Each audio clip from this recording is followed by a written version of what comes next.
বাংলাদেশের সাবেক প্রধানমন্ত্রী শেখ হাসিনা এবার বলেছেন ঠিক কবে এবং কিভাবে তিনি ফিরবেন। গত 28 জুন ভারতীয় সংবাদ মাধ্যম এনডিটিভিকে দেওয়া সাক্ষাৎকারে তিনি বলেছিলেন 2026 সালের মধ্যে তিনি মৃত্যুদণ্ড মাথায় নিয়ে বাংলাদেশে ফিরবেন। এনডিটিভি সহ এর আগে শেখ হাসিনার যতগুলো সাক্ষাৎকার ভারতীয় ও আন্তর্জাতিক গণমাধ্যমে প্রকাশিত হয়েছে সেগুলো ছিল ইমেল ইন্টারভিউ। এই প্রথম শেখ হাসিনা আন্তর্জাতিক সংবাদ মাধ্যম রয়টার্সকে টেলিফোন ইন্টারভিউ দিয়েছেন, যেখানে তিনি উল্লেখ করেছেন কখন ও কিভাবে বাংলাদেশে ফিরবেন। রয়টার্সে প্রকাশিত ওই সাক্ষাৎকার ভিত্তিক প্রতিবেদনে বলা হয়েছে, ডিসেম্বরে আত্মসমর্পণের জন্য দলীয় সহকর্মীদের নিয়ে ফেরার পরিকল্পনা করছেন শেখ হাসিনা, যার অর্থ হলো শেখ হাসিনা রয়টার্সকে জানিয়েছেন স্বেচ্ছায় ফিরে এসে তিনি ও তার দলের নেতারা আদালতে আত্মসমর্পণ করবেন। শেখ হাসিনার আশঙ্কা দেশে ফিরে তাকে গ্রেপ্তার করা হতে পারে কিংবা মেরে ফেলা হতে পারে, তা সত্ত্বেও তিনি দেশে ফিরে আসবেন সেটি চূড়ান্ত করে ফেলেছেন। তবে মৃত্যুদণ্ড সত্ত্বেও শেখ হাসিনার এই প্রত্যাবর্তনের পরিকল্পনা নিয়ে ঢাকার সঙ্গে বাংলাদেশের বর্তমান সরকারের সাথে এখনো পর্যন্ত কোনো যোগাযোগ হয়নি বলে জানিয়েছেন। তার ফেরার পর পরিস্থিতি কি হবে সেটার ভার বাংলাদেশের সরকারের উপর নয়, বরং জনগণের উপরে তিনি ছেড়ে দিতে চান। প্রশ্ন হলো, কোন প্রক্রিয়ায় ডিসেম্বরে একযোগে দলের নেতাদের নিয়ে আদালতের মুখোমুখি হবেন বাংলাদেশের সাবেক এই প্রধানমন্ত্রী? আর শেখ হাসিনা এবার আগের চেয়ে আরো স্পষ্ট করে দেশে ফেরার বিষয়ে ঘোষণা দিয়েছেন সাবেক প্রধানমন্ত্রী শেখ হাসিনা, এবং দেশে ফিরে তিনি তার পরিকল্পনার কথাও প্রকাশ করেছেন আন্তর্জাতিক বার্তা সংস্থা রয়টার্সকে দেওয়া একটা বিশেষ সাক্ষাৎকারে।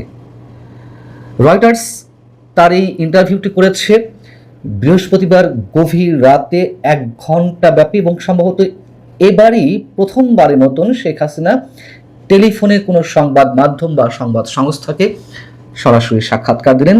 গণমাধ্যমকে জানিয়ে তিনি আবার ঘোষণা করলেন ডিসেম্বরে ফিরবেন।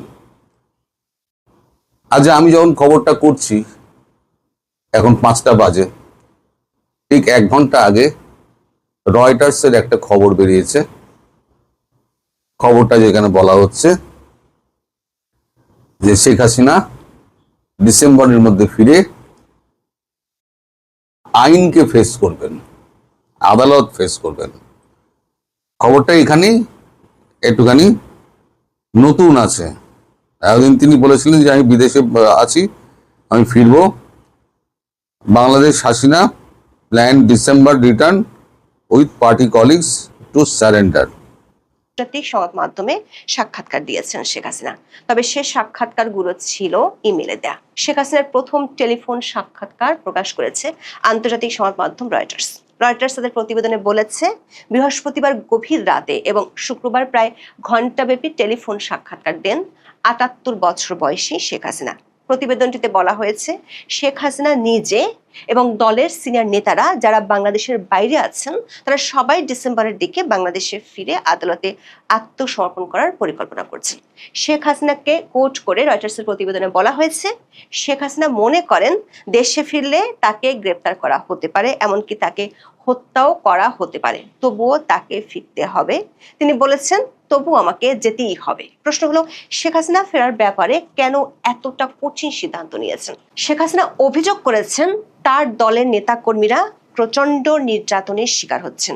যদি মৃত্যু হয় কিংবা তাকে মেরে ফেলা হয়, তা সত্ত্বেও তিনি চান সে মৃত্যু যেন নিজ দেশের মাটিতে হোক, যেখানে তার বাবা মাকে কবর দেওয়া হয়েছে এবং যেখানে তাদের রক্ত ঝরানো হয়েছে। শেখ হাসিনা বলেছেন, তার ফেরার পর কি হতে পারে তা নিয়ে তিনি বিচলিত নন, কারণ আগেও তার কারাগারে থাকার রেকর্ড আছে। শেখ হাসিনার আশঙ্কা দেশে ফিরলে তিনি গ্রেপ্তার হতে পারেন, এমনকি তাকে খুন করাও হতে পারে, তাতেও তিনি বিচলিত নন, কারণ এর আগেও তাকে কয়েকবার গ্রেপ্তার করা হয়েছিল। 1975 সালে তার পরিবারের বেশিরভাগ সদস্যকে হত্যা করার পর তিনি ও তার বোনকে দেশের বাইরে থাকতে হয়েছিল।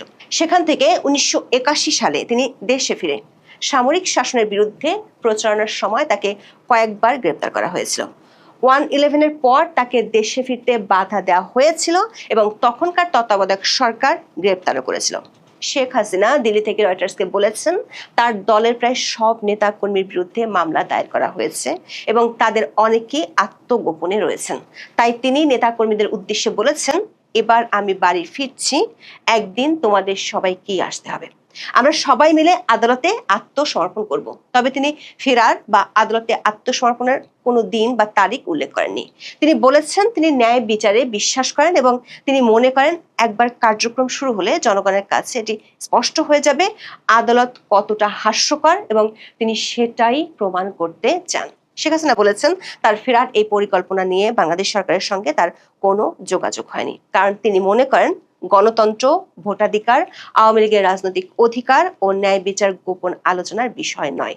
শেখ হাসিনা সরকার উদ্দেশ্যে বলেছেন জনগণকে সিদ্ধান্ত নিতে দাও। বাংলাদেশের শেখ হাসিনা মোট 20 বছরেরও বেশি সময় প্রধানমন্ত্রী ছিলেন। কোটা সংস্কার আন্দোলনের মধ্য দিয়ে গড়ে ওঠা বিক্ষোভে আওয়ামী লীগ সরকারের পতন হলে 24-এর 5ই আগস্ট শেখ হাসিনা দেশ ছেড়ে ভারতে চলে যান। এর মধ্যে ইউনূস সরকারের আমলে দ্রুত গতিতে বাংলাদেশের আন্তর্জাতিক অপরাধ ট্রাইব্যুনালে একটি মামলায় শেখ হাসিনার বিরুদ্ধে ফাঁসির দণ্ড দেওয়া হয়। তার সাথে আওয়ামী লীগের সাবেক স্বরাষ্ট্রমন্ত্রী আসাদুজ্জামান খান কামালকেও মৃত্যুদণ্ড দেওয়া হয়েছিল। যদিও শুধু আওয়ামী লীগ নয়, আন্তর্জাতিক অনেক মহলের পক্ষ থেকে এই বিচার প্রক্রিয়ার স্বচ্ছতা নিয়ে অনেক প্রশ্ন আছে। এমন পরিস্থিতিতে শেখ হাসিনা এবার বললেন তিনি দলের সিনিয়র নেতাদের নিয়ে একযোগে দেশে ফিরে আদালতে আত্মসমর্পণ করবেন। দর্শক, শেখ হাসিনা গত 2 বছরে দিল্লিতে থাকা অবস্থায় সংবাদ মাধ্যম থেকে লিখিত প্রশ্ন নিতেন এবং সেগুলোর উত্তর দিতেন, কিন্তু এর আগে কোনো টেলিফোন সাক্ষাৎকার দেননি। রয়টার্সকে দেওয়া প্রথম টেলিফোন সাক্ষাৎকারটিতে শেখ হাসিনা বলেছেন তিনি কখন ফিরবেন এবং কিভাবে ফিরবেন সে বিষয়ে কোনো বিদেশি সরকারের সঙ্গে তার আলোচনা হয়নি। রয়টার্স বলছে শেখ হাসিনা এই প্রথমবারের মতো তার ফেরার একটি টাইম টেবল জানিয়েছেন, যেখানে শুধু তিনিই নন, আওয়ামী লীগের অন্য লিডাররাও ফিরবেন। তাদের মতে মৃত্যুদণ্ডপ্রাপ্ত সাবেক স্বরাষ্ট্রমন্ত্রী আসাদুজ্জামান খান কামালও আছেন। তবে রয়টার্স আওয়ামী লীগের অন্য নেতাদের সাথে যোগাযোগ করতে পারেনি এবং তাদের মতামত জানতে পারেনি। শেখ হাসিনা বলেছেন বাংলাদেশ সরকার তাকে ফিরে নিতে চায় বলে দাবি করছে এবং তাকে ফেরত পাঠানোর জন্য ভারতকে চিঠি দিচ্ছে। এখন তিনি উল্টো নিজেই বলছেন আই উইল গো মাইসেলফ, মানে তিনি নিজেই ফিরবেন। শেখ হাসিনার বক্তব্যের বিষয়ে রয়টার্স বাংলাদেশ সরকার মুখপাত্রের মন্তব্য জানতে চেয়েও পায়নি। অন্যদিকে ভারতের পররাষ্ট্র মন্ত্রণালয় এ বিষয়ে কোনো মন্তব্য করেনি। দর্শক, এতদিন বাংলাদেশ সরকার পক্ষ থেকে বারবার বলা হচ্ছে তারা ভারতের কাছে শেখ হাসিনাকে ফেরত চেয়েছে। এখন শেখ হাসিনা নিজেই বলছেন তিনি ডিসেম্বরে ফিরবেন। এমন অবস্থায় প্রশ্ন, 1 ঘন্টা আগে, আজ 10 তারিখ বেরিয়েছে, সেখানে তিনি অনেক কথাই বলেছেন, অনেক পুরনো কথা। এর আগে এনডিটিভি কে বলেছিলেন, তারপরে আরেকটি কাগজে বেরিয়েছিল, সে বিদেশি কাগজ, সেটার নাম আমার মনে নেই। সেখানে তিনি বলেছিলেন ডিসেম্বর হয়তো হবে না, আরো আগেই আমি ফিরব। এবার স্পেসিফিক্যালি তিনি বলে দিলেন যে তিনি এবং ভারতবর্ষে যত নেতা মন্ত্রী আছে যাদের নামে নানান মামলা রয়েছে তারা সহ সব একসঙ্গে দেশে ফিরবেন এবং সেটা ডিসেম্বরের মধ্যে, এবং আদালতের দ্বারস্থ হবেন, আইনের সাহায্য নেবেন। অর্থাৎ একদিন ধরে যে কথাটা বলা হচ্ছিল তিনি আইনের ধার ধারেন না, করেন না, তো সেখানে তিনি পরিষ্কার করেছেন তিনি আইনের দ্বারস্থ হবেন, আইনের প্রতি তার শ্রদ্ধা আছে। এবং তিনি এও বলেছেন যে দীর্ঘদিন মানে চালাতে গেলে, দেশ চালাতে গেলে কিছু ভুল ত্রুটি হয়, কিছু সঠিক সিদ্ধান্ত হয়, কিছু বেঠিক সিদ্ধান্ত হয়। সেই সিদ্ধান্ত সঠিক না বেঠিক, ভুল না ঠিক, তার বোঝার মানে দেখার দায়িত্ব হচ্ছে জনগণের, মতামত প্রকাশ করার দায়িত্ব জনগণের। তিনি জনগণের ওপরই ব্যাপারটা ছেড়ে দিয়েছেন। এর আগেও 2007 সালে তাকে অ্যারেস্ট করা হয়েছিল, তারপর জামিনে ছাড়া পাওয়ার পর আবার তাকে অ্যারেস্ট করা হয়, তারপরে ছাড়া পেয়ে তিনি বিপুল ভোটে জয়লাভ করেন। তো এখানে যেটা আর একটা মানে সূক্ষ্ম বার্তা আছে, মানে বোঝার জন্য আপনাদের বলছি, সেটা হচ্ছে এই রয়টার্সের প্রতিবেদক তিনি বাংলাদেশ সরকারের সঙ্গে এই ব্যাপারে যোগাযোগ করেছিলেন যে শেখ হাসিনা দেশে ফিরতে চান, আপনারা তো একদিন ধরে এক্সট্রাডিশন চাইছিলেন, এবার আপনাদের মন্তব্য কি? কেউ কোনো মন্তব্য করেননি। ভেবে দেখছি পরে বলবো, এখনো নিয়ে কথা বলবো না। এই সমস্ত মন্তব্য করে ছেড়ে দিয়েছেন। তার মানে দমটা নেই। আমি যেটা বলেছিলাম না, শেখ হাসিনা ফেরা মাত্র তাকে একবার আইনের বেড়াজালে বন্দি করে তাকে একেবারে আপেল টাপেলের সুযোগ না দিয়ে সোজা ফাঁসি কাটে ঝুলিয়ে দেবেন, সে সুযোগ নেই। কারণ বিশ্বকে জানিয়ে দিয়েছেন উনি দেশে ফিরছেন অমুক সময়। এবং দেখবেন আপনারা, যেদিন যাবেন তার ঠিক 12 ঘন্টা আগে একটা ইন্টারভিউ দিয়ে দেবেন সবাইকে, যে আমি আমার এতজন লোককে নিয়ে দেশে ফিরছি। আর বাকি যা বেরিয়েছে সবই চর্চিত শ্রবণ, এখানে আর নতুন কোনো কথা নেই। তার এই 15 বছরের শাসনে কি উন্নতি তিনি করেছেন, জনগণের কি অবস্থা ছিল, এখন কি অবস্থা আছে, সেই সমস্ত কথা। তার বিরুদ্ধে 1400 মামলা করা হয়েছে, তার মধ্যে অনেক ভুল ত্রুটি আছে, সেগুলো নিয়েও উনি কথা বলেছেন। তো মূল মোদ্দা কথা হলো, ওই মাইন্ড কাট চিপায় পড়ে গেছে এখন আমাদের বিএনপি সরকার।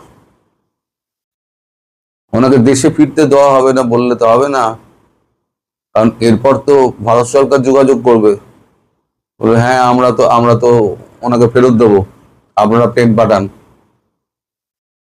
তখন বিএনপি সরকার কি জবাব দেবে সেটাই এই ভাবছি।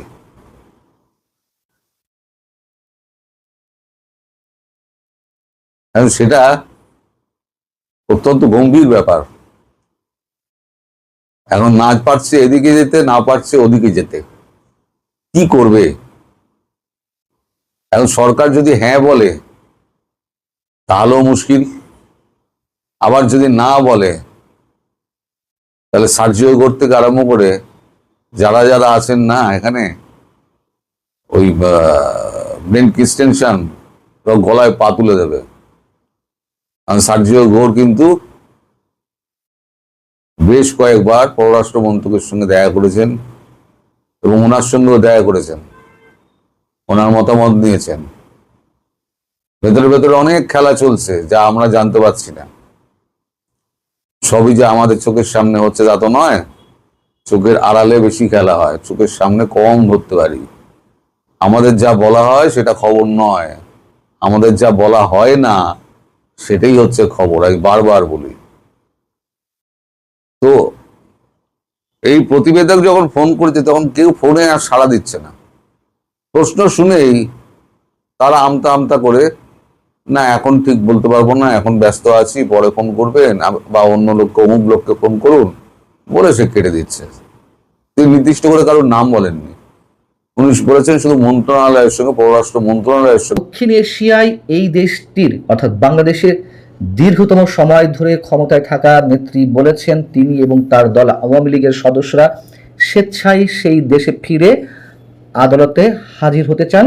এর মাধ্যমে তারা দেখাতে চান দেশের সবচেয়ে প্রভাবশালী রাজনৈতিক প্রতিপক্ষের বিষয়ে বাংলাদেশ কেমন আচরণ করে। রয়টার্সের এই যে সাক্ষাৎকারটি প্রকাশ হয়েছে তার শিরোনাম হচ্ছে Bangladesh is Hasina plans December return with party colleagues to surrender. আমি এই সাক্ষাৎকারটি দীর্ঘ, মোটামুটি একটি বড় অংশই আপনাদের সামনে হুবহু বাংলা করে জানাচ্ছি, তারপর না হয় সামান্য বিশ্লেষণ করব। এখানে বলা হচ্ছে যে শেখ হাসিনা যেটি জানিয়েছেন, দেশে ফেরার পর তারা আমাকে গ্রেপ্তার করতে পারে, এমনকি আমাকে হত্যাও করতে পারে, তবু আমাকে যেতেই হবে। আমার দলের নেতাকর্মীরা চরম দমন পীড়নের শিকার হচ্ছেন, যদি মৃত্যুই আসে তবে আমি চাই তা যেন আমার নিজের মাটিতেই আসে, যেখানে আমার বাবা মাকে সমাহিত করা হয়েছে এবং যেখানে তাদের রক্ত ঝরেছিল।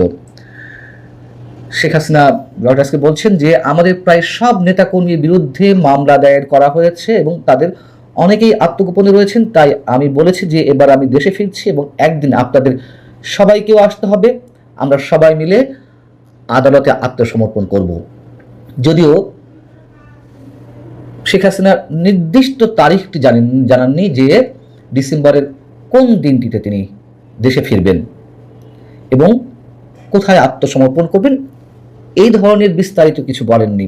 তবে তিনি বলছেন যে আমি ন্যায় বিচারে বিশ্বাসী এবং আমার মনে হয় আইনি প্রক্রিয়া শুরু হলে জনগণের কাছে স্পষ্ট হয়ে যাবে যে আদালতটি কতটা প্রহসনমূলক, আর আমি সেটাই প্রমাণ করতে চাই। এবং দেশে ফেরা বিষয়ে বাংলাদেশ সরকারের সঙ্গে কারোর সাথে কোনো ধরনের কথা হয়েছে কিনা তিনি বলছেন তার যে পরিকল্পনা রয়েছে সেই পরিকল্পনা বিষয়ে ঢাকার বলতে মানে বাংলাদেশ সরকারের কারোর সাথেই কোনো ধরনের কোনো যোগাযোগ হয়নি। এবং তিনি বলছেন যে তাকে তার পিতার হত্যাকাণ্ডের পরে নির্বাসনে থাকতে হয়েছে। 1981 সালে বাবার মানে হত্যাকাণ্ডের পর যতদিন তিনি দেশে ছিলেন, তারপর যখন 81 সালে দেশে ফিরলেন, ফেরার পর সামরিক শাসনের বিরুদ্ধে আন্দোলনের সময় তাকে বারবার আটক করা হয়েছে। 2007 সালে দুর্নীতি মামলায় সামরিক সমর্থিত তত্ত্বাবধায়ক সরকার তাকে কারারুদ্ধ করে। কিন্তু এবার তার বাসভবনের দিকে কিছু মানুষ এগিয়ে আসার সময় জীবনের প্রতি হুমকির মুখে পড়েই তিনি দেশ ছাড়তে বাধ্য হয়েছিলেন। আওয়ামী লীগ সরকারের সর্বশেষ যে 15.5 বছর শাসন, সেই শাসনের বিভিন্ন ভুল ত্রুটি নিয়েও তিনি কথা বলেছেন। তিনি বলছেন যে দীর্ঘদিন ক্ষমতায় থাকলে যে কোনো সরকারেরই নানান ধরনের ভুল ত্রুটি থাকতে পারে এবং কোনো সরকারই ভুল ত্রুটির ঊর্ধ্বে নয়। তবে সরকারের ভালো মন্দ বা সঠিক ভুল বিচার যাই হোক না কেন তা করার অধিকার জনগণের, আমি সেই বিচারের ভার জনগণের উপরেই ছেড়ে দিচ্ছি। এই সাক্ষাৎকারে তিনি বিএনপি সরকার কি করছে এবং ভারতে যে অবস্থান করছেন সেটি নিয়ে যে পরিস্থিতি বর্তমানে সেটি সম্পর্কেও কথা বলেছেন। এটি বেশ ইন্টারেস্টিং। তিনি বলছেন যে প্রায় 2 বছর বা 1.5 বছর বেশি সময় যে ডক্টর ইউনূসের অপশাসন ছিল, পুরো বাংলাদেশকে অস্থিতিশীল করে তুলেছিল বিএনপি সরকার। বাংলাদেশ সরকার এই মুহূর্তে সেই দীর্ঘ অস্থিরতার পর অস্থিতিশীলতার পর স্থিতিশীলতা ফিরিয়ে আনার চেষ্টা করছে। আবার অন্যদিকে তিনি যে দিল্লিতে অবস্থান করছেন সেটিকে নিয়ে বাংলাদেশ ভারত যে সম্পর্ক ক্রম অবনতির দিকে যাচ্ছে সেটি আর থাকবে না তিনি দেশে ফিরে এলে। মানে একদিকে তিনি বিএনপি সরকারের প্রশংসা করছেন খানিকটা, আবার তিনি ওই বিষয়টিকেও ইঙ্গিত করছেন